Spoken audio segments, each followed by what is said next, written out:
So Erika, what are some of the problems you've interviewed 50 people or 50 groups of people about open relationships over the last couple of years, and what are some of the common problems that came up for them? Like what do people struggle with in open relationships? And just, this is Erika Capon from theopenphotoproject.com, and I'm Kathy Virtually from theintimacydojo.com. Thanks for being here, Erika. Yeah, my pleasure. Thank you. It's a pretty wide variety of things because with open relationships, people are designing their own relationships in very different ways. So one open relationship, of course, could be different than the other one. But that said, one thing that comes up a lot, and it's almost in a joking way, but also not really, is scheduling. People kind of laugh about Google Calendar being super important, and just if you're trying to coordinate dates with multiple people, or if quality time, whether if it's not a date like going on new dates, but just like getting quality time with multiple partners, and your other partner has multiple partners, and everybody just needs to sort of be communicative and give them with their schedule and information to make that kind of thing work. And it does take a lot of time, and so I think there's even like a funny meme that I saw where it's what my friends think I'm doing with polyamory, what my parents think I'm doing with polyamory, and it's like what I'm actually doing. What I'm actually doing with my calendar. Yes, no, it's true. One of my playmates, his wife has lovers too, and so like we try to schedule like, oh, she has a date on Tuesday night, can we get together that night? And then I'm like looking through my calendar trying to figure out if we can adjust to it. So, or if you have a date, and then your partner might make a date because you're going to be out of the house. Yeah. Well, if the person that you have a date with cancels, sick, or doesn't feel up to it, that affects 4 people perhaps, because then you need to go back home, and then where they can have their date, and so like a big got to be like a good team player, I guess, in that way. Yeah. And then I think communication is another big one that people talk about being a challenge.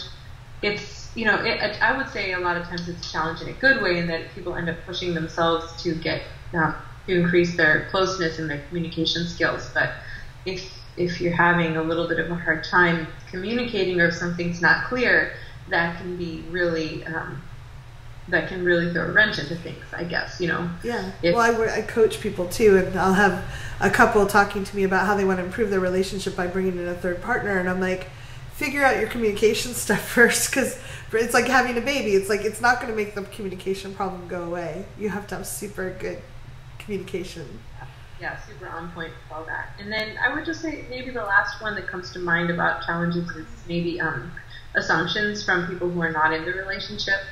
Negative assumptions often, or just assumptions. So, for example, I have a couple. One is a woman and one's a man, and they're in an open relationship, and the woman always has people assuming, oh, he's taking advantage of you. When is he going to settle down and commit to you? Yes, yeah.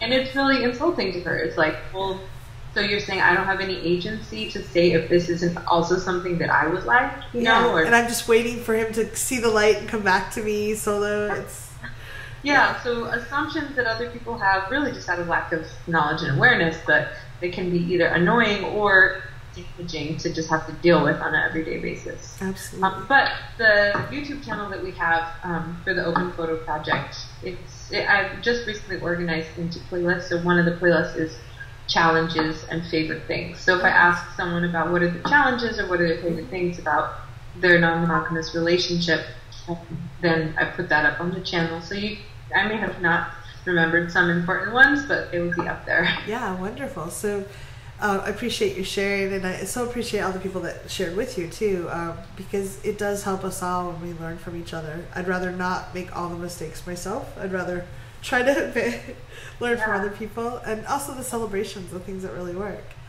So if you get a chance, go check out theopenphotoproject.com, or the YouTube channel. Is it The Open Photo Project on YouTube channel? Yeah, I believe it's also The Open Photo Project. I think I have it open right now. Yeah, it's The Open Photo Project is the YouTube channel. Yeah, exactly. So go check it out. Leave comments below. Let us know what you think. And Erika, thanks so much for being here today. Thank you.